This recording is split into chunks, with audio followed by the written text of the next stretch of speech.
Welcome back to the Twin Cities Film Fest 2024 Minnesota Shorts Showcase. With me here, I have short filmmakers. Jim Snapko. And Trista Snapko. Could you tell us what you did on the film and a little bit about it? Well, the film is called The Point of Departure. I made the film and did a lot of things on it. I directed it, co-wrote it with Trista here and another fella named Eamon Walsh. Did you ask what it's about? Yeah, give me a logline. Okay, logline. It's about two siblings who murder their elder sibling and then try to get away with it. That's it in a nutshell. As far as what's the next question? Sorry, I didn't. Well, it's influenced by a Fine, Lori. or inspired by a true crime that happened in Minnesota approximately 9 years ago. So we took bits and pieces of that infamous crime and made it our own. Yeah. It was kind of like I'm being attacked. I'm being attacked on the red carpet. Stop this insanity. No, it was an event that happened, I want to say, in 2008. And so, but it was all over the news, and we really only just took a little piece of that, just like the premise of what happened, and developed a short film that we were hoping to ultimately develop into a broader project, like more like a series, something, or a longer, maybe even a feature, right? Something like that. And we wanted to tell that story because it was so close to a lot of people we both know, because we kind of have interconnectedness to it, the actual crime, and it is a local thing. And we just thought that'd be really interesting to start there, like the title of the film suggests, a point of departure, and then see where we would take it. And we don't really have a whole lot of interest in doing like a documentary. That's a whole other thing. We want to tell a story that would be compelling to a broader audience, really. I mean, is that fair enough to say?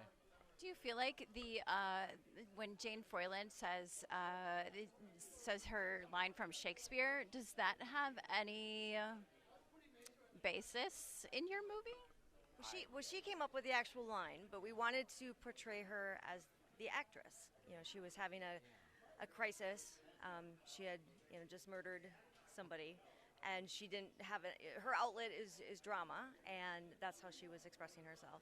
Yeah, and I think that's a piece from As You Wish. And Shakespeare, and also the kind of classic Greek stuff, the dramatic stuff from 2,000 years ago is kind of what we were more interested in sort of applying to a story about three siblings, because it's so integral to Fratricide. like all of our lives. I mean, you have family, and what if they turn on you? What happens if they literally turn on you and do the kind of worst crime that you could? So that was just compelling.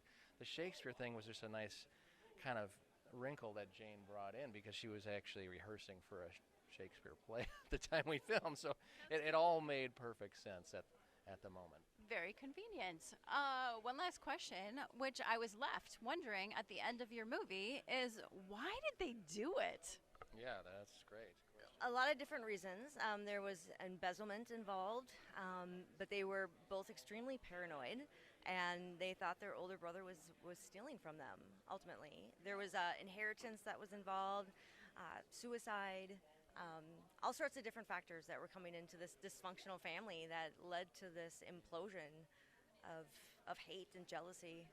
I think your question is right on the money, because it's almost impossible to answer. Why do people do stuff like this? I mean, you read it in the news all the time, stuff like this happens, but there really isn't a safe or easy answer to it, which is what makes it, I think, compelling to ordinary folk who don't do those kinds of things. Like, we're drawn to it, but we have distance from it. The fact that it's local, too, makes it all the more compelling. You know, it's something we want to, like I said, flesh out. We would love to develop it with local talent, not just on camera, but behind the camera. Those kinds of things, to answer or at least raise more questions around the very thing you just asked us. Like, why do people do this? Well, if that's not a way to invite me to want to see more of this show, I don't know what is. So where can we find more, maybe? Is more coming in the works? We're trying to develop it into a limited series. So that's... HBO, Netflix. Hey, if you're a Minnesota filmmaker and want to get involved, reach out to Collision Pictures via Instagram or Facebook or whatever. We want to put good, talented people in this community in a project like this. Thank you so much for joining me. We'll be right back with one more filmmaker.